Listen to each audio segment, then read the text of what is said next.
The Silver Mine by Selma Lagerlöf. King Gustav III was making a hurried trip through Dalarna. Though the horses seemed to be fairly skimming the ground, the king was dissatisfied. He leaned out of the window continually urging the driver to make haste, and his courtiers expected any minute that the royal coach or harness would break. Finally the carriage tongue did indeed break. The courtiers leapt from the coach, and after a hasty inspection said that it would be impossible to continue the journey without repairs. Anxious for the king's entertainment, they asked him if he would not like to attend the services in a little church which could be seen a short distance ahead. The king agreed, and stepping into one of the other carriages, drove to the church. For hours he had been riding through large tracts of forest, so he was the more delighted to come out in view of green fields and small hamlets. The Dalelfin sparkled forth as it glided between masses of graceful willows. The king, however, was unable to attend the service, for just as he stepped from the carriage to the churchyard, the sexton was ringing the bell for the closing. The worshippers came filing out of the church. As they passed the king, where he stood with one foot on the carriage step, he was impressed with their stalwart bearing and sturdy, wholesome appearance. On the preceding day the king had remarked to his courtiers upon the poverty of the country they were passing through. "Apparently now," he said, "I am driving through the poorest section of my domain." When he saw these people, however, he forgot about the poverty of the country. His heart warmed within him, and he said to himself, "The Swedish king is not in such poor circumstances as some of his enemies would believe. As long as my subjects remain as fine and wholesome as these are, I shall be able to defend successfully my crown and my land." Then he commanded a courtier to tell the people that the stranger among them was their king, and that he wished them to gather around in order that he might address them. He spake to them standing upon the top step that led into the sanctuary, and the step upon which he stood may be found there to this day. The king first told his people how matters stood within the kingdom. Sweden had been attacked by both Russia and Denmark. Under ordinary circumstances this would not be alarming, but at the present the army was so filled with traitors that he could hardly depend on it. He saw, therefore, no alternative but to go out himself to the small towns and ask his subjects whether they wished to side with the traitors or were willing to help the king with soldiers and money to save the fatherland. While he was making this earnest appeal, the sturdy peasants stood attentively before him, making no comment nor giving any sign as to whether they agreed or not. Now the king had felt inwardly pleased at the forcefulness of his own appeal. So when the men stood silent, unable to give their answer, he frowned and showed his disappointment. The farmers understood that the king was impatient for their reply, and at length one stepped forward. "Now you must know, King Gustav," he said, "that we were not expecting a visit from our king here today. We are therefore not prepared to answer you immediately.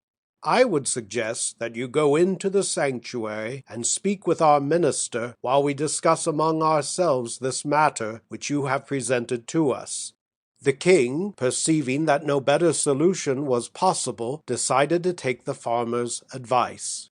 When he entered the study, he found no one there except an old farmer. He was tall and rough, with hands large and horny from hard work. He wore neither robe nor collar, but only leather breeches and a long white homespun coat like the other peasants. He arose and bowed as the king entered. "I believe that I should meet the minister here," said the king. The other reddened with embarrassment, for he realized that it might be annoying to the king to be told that he had mistaken the minister for a farmer. "Yes," he admitted, "the pastor is usually found here." The king seated himself in a large armchair that stood in the study at that time, and which still stands there with a single change. The congregation has placed upon the back a gold crown.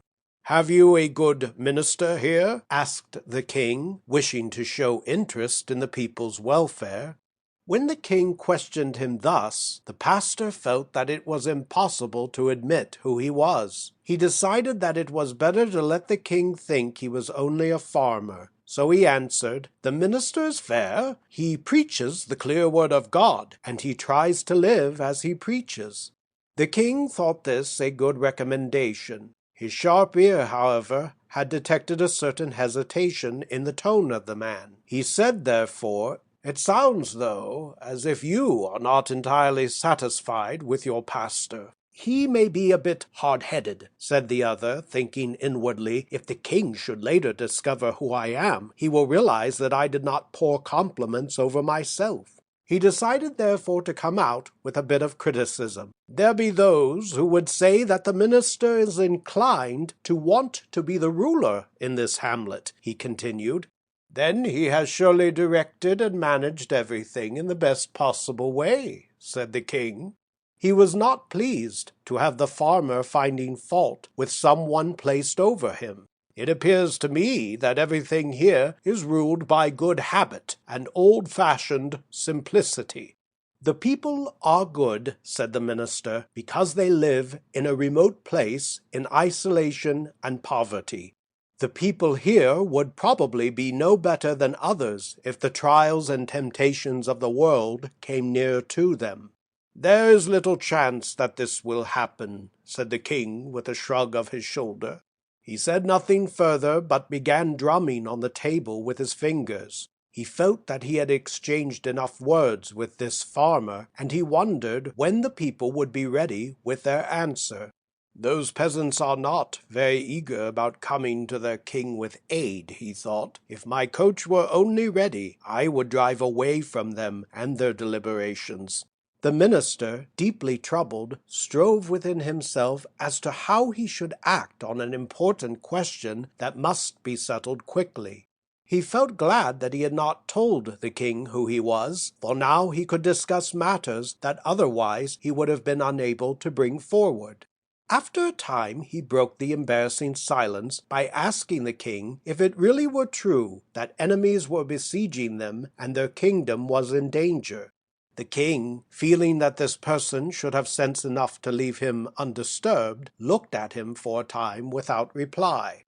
"I asked the question because, standing within the study here, I could not hear clearly what you said to the people. But in case it is true, I should like to state that the pastor of this parish might possibly be in a position to furnish the king as much money as he would need."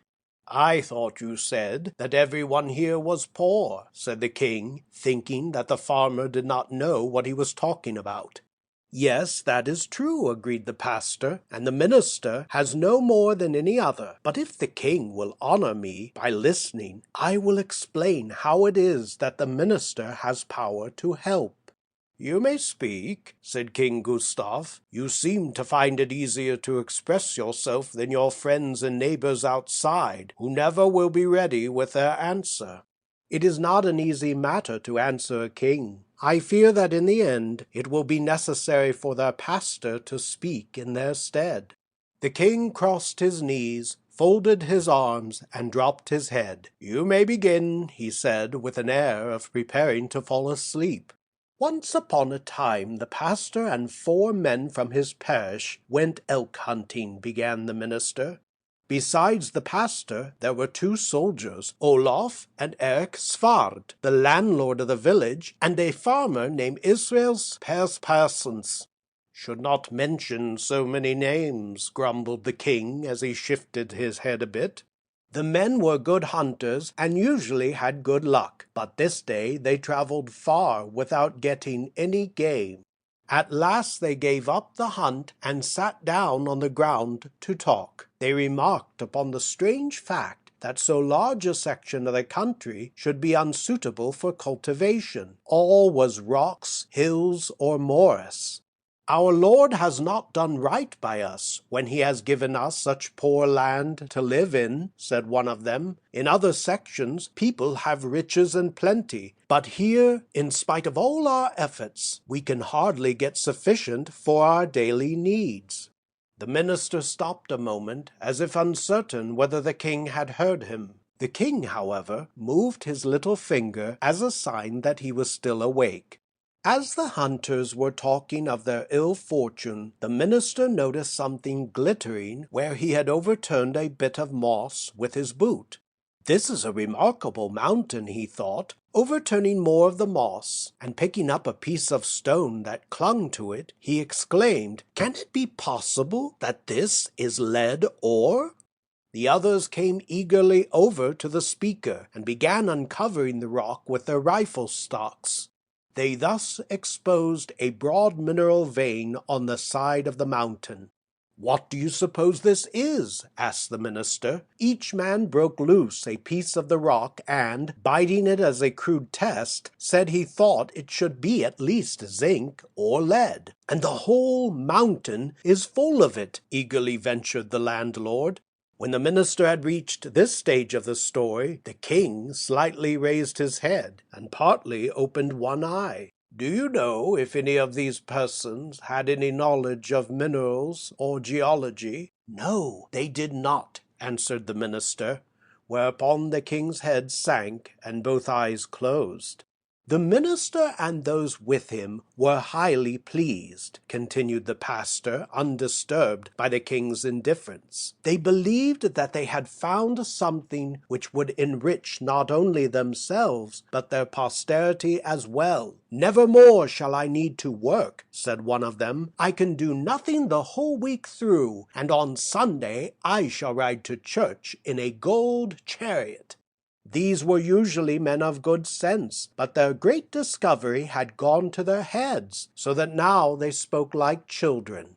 They had enough presence of mind, however, to lay the moss carefully back in place so as to hide the mineral vein. Then, after taking careful note of the location, they journeyed home.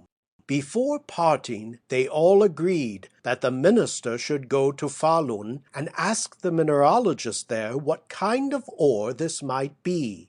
He was to return as soon as possible, and until then they all swore by a binding oath that they would not reveal to any person the location of the ore.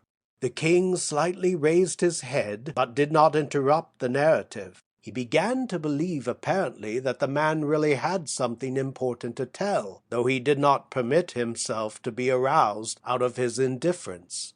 The minister started upon his journey with a few samples of ore in his pocket. He was just as happy in the thought of becoming wealthy as any of the others were. He mused upon how he would repair the parsonage that now was no better than a cottage, and how he could marry the daughter of the bishop as he had long desired. Otherwise he would be compelled to wait for her many years, for he was poor and obscure, and he knew it would be a long time before he would be assigned to a place that would enable him to marry the girl of his choice. The minister's journey to Falun took him 2 days. There he was compelled to wait a day for the return of the mineralogist. When he finally showed the samples of the ore, the man took them in his hand, looked at them, and then at the stranger. The minister told the story of how he had found these samples in the vicinity of his home, and asked if they might be lead. "No, it is not lead." "Zinc, then," faltered the minister. "No, neither is it zinc." All hope sank within the breast of the minister. He had not felt so downcast in many a day. "Do you have many stones like these in your country?" asked the mineralogist. "We have a whole mountain," answered the minister. Then the man advanced toward the minister and, slapping him on the shoulder, said, "Let us see that you make such use of it that will bring great good both to you and to our kingdom, for you have found silver." "Is that true?" said the minister, rather dazed. "So it is silver." The mineralogist explained to him what he should do in order to obtain legal rights to the mine, and gave him much good advice also. The minister, however, stood bewildered, and heard not a word that was said. He thought only of the wonderful news that back home in his poor neighborhood lay a whole mountain of silver ore waiting for him. The king raised his head so suddenly that the minister broke off the narrative. I suppose when the minister came home and began working the mine, he found that the mineralogist had misinformed him? No, said the minister, it was as the man had said. You may continue, and the king settled himself again to listen.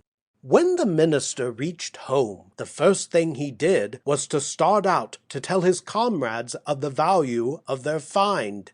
As he drove up to the landlord Stenson's place, where he had intended to go in and inform his friend that they had found silver, he paused at the gate, for he saw that white sheets had been hung before the windows, and a broad path of hemlock boughs led up to the doorstep. "Who has died here?" inquired the minister of a little boy who stood leaning against the fence. "It is the landlord himself." Then he told the minister that for a week past the landlord had been drinking ever and ever so much liquor until he was drunk all the time. "How can that be?" asked the pastor. "The landlord never before drank to excess."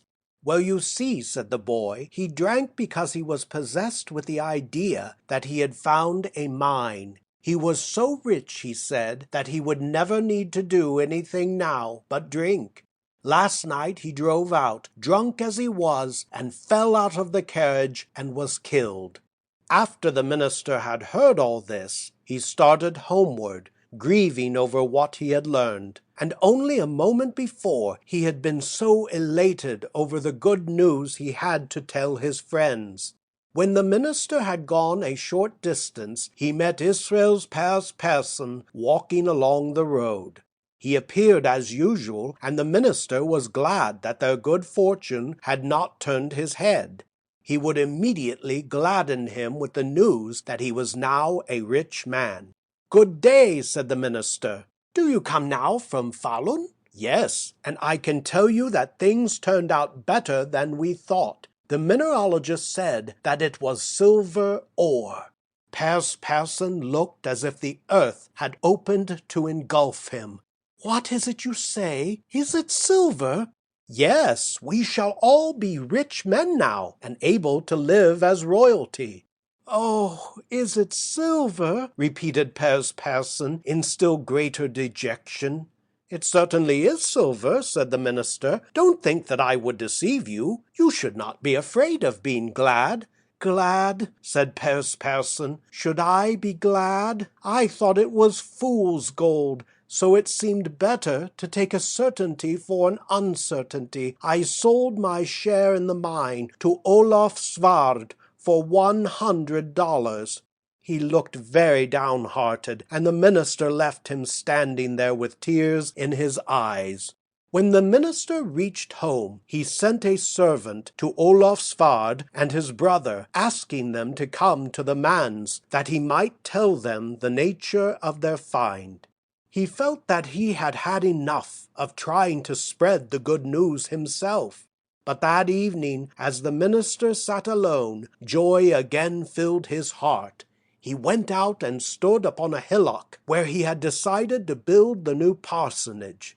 This, of course, should be very grand as the bishop's home itself. He was not satisfied, moreover, with the idea of repairing the old church.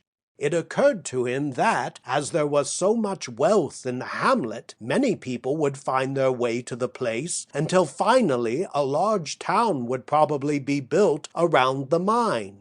He reasoned that it would be necessary then to build a large new church in place of the old one, which would require a great portion of his riches. Neither could he stop here in his dreams, for he thought that when the time came to dedicate this grand new church, the king and many bishops would be there, The king would be glad to see such a church, but he would remark that there was not fit accommodations to be had in the town. It would be necessary, therefore, to build a castle in the city. At this point, one of the king's courtiers opened the door of the study and announced that the king's coach had been repaired. The king thought at first that he would depart immediately, but, reconsidering, he said to the minister, "You may continue your story to the end, but make it shorter. We know how the man dreamed and thought. Now we want to know what he did." "While the minister sat in the midst of his dreams," went on the speaker, "word came to him that Israel's person had taken his life. He could not endure the thought of his folly in selling his share of the mine. He felt he would be unable to live and see from day to day another enjoy the wealth that might have been his." The king moved slightly in his chair. He now had both eyes wide open. "Methinks," said he, "that had I been this minister, I should have had enough of that mine." "The king is a rich man. At least he has plenty." It was not so with the minister, who owned nothing. This poor man, when he saw that God's blessing appeared not to be with his undertaking, thought, "I shall not dream further about making myself prosperous and useful with these riches. I cannot let the silver mine lie in the ground, however. I must take out the ore for the poor and needy. I will work the silver mine to help put the whole community on its feet." One day the minister went over to Olaf Svards to talk with him and his brother about the best disposal of the mine. When he came near the soldier's home, he met a cart surrounded by awe-stricken farmers. Within the cart sat a man, his feet bound with a rope and his hands behind him. As the minister passed the cart stopped, giving the minister an opportunity to observe the prisoner more closely. His head was bound around so that it was hard to see him, but the minister thought he recognized Olaf Svard. He heard the prisoner pleading with the guards to let him speak with the minister. As he came closer to the cart, the prisoner turned towards him, saying, "You will soon be the only one who knows where the silver mine is." "What is that you say, Olaf?" "You see, minister, since we heard that it is a silver mine, we have found my brother and I have not remained such good friends as formerly. We often have come to disputes, and last night we had an argument over which one of us 5 first found the mine. We came to blows, and I have killed my brother, and he has given me a deep mark on my forehead. I shall hang now, and you will then be the only one who knows the site of the mine. I should like to request something of you." "Speak up," said the minister. "I will do all in my power for you." "You know I shall leave several little children behind me," said the soldier. "So far as that is concerned," interrupted the minister, "you may rest easy. Whatever is your share, they shall have." "No," said Olaf, "it is another thing I wanted to ask of you. Do not let them have any part of that which comes out of the mine." The minister fell back a few steps, then remained motionless, unable to reply. "If you do not promise me this, I cannot die in peace." The minister at last promised reluctantly, and the cart continued on its way, bearing the murderer to his doom. The minister stood there in the road, deliberating on how he should keep the promise he had just given. All the way home he thought over the riches which he had expected would bring such joy. "If it should prove," he mused, "that the people of this parish are unable to endure wealth, since already 4 have died who had been strong practical men, ought I not to give up the idea of working the mine?" He pictured his whole parish going to destruction because of the silver. Would it be right that he, who was placed as a guardian over the souls of these poor people, should put into their hands something which might be the cause of their ruin? The king raised himself upright in his chair and stared at the speaker. "I might say that you give me to understand that the pastor of this isolated community must be a real man. But this that I have related was not all," continued the minister, "for as soon as the news of the mine spread over the neighboring parishes, workers ceased to labor and went about light-heartedly, awaiting the time when the great riches should pour in on them. All idlers in that section roamed into the hamlet. Drunkenness, quarreling, and fighting became constant problems for the minister's solution. Many people did nothing but wander around through fields and forests looking for the mine. The minister noted also that as soon as he left home, men spied upon him to see whether he visited the silver mine so that they might steal the secret of its location from him. When things had come to this pass, the minister called the farmers to a meeting.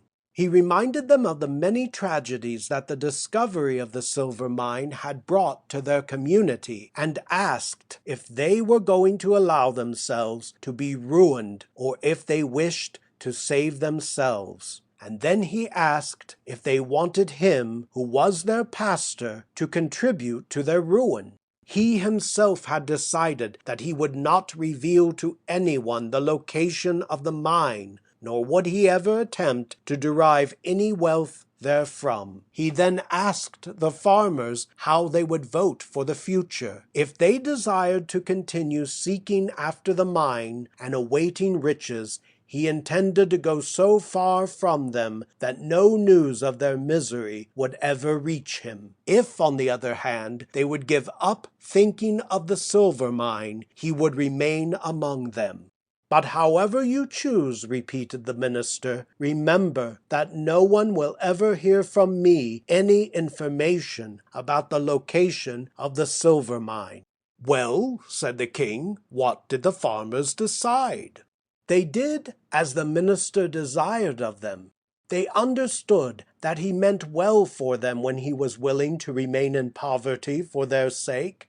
They urged him to go to the forest and take every precaution to conceal the vein so that no one would ever find it.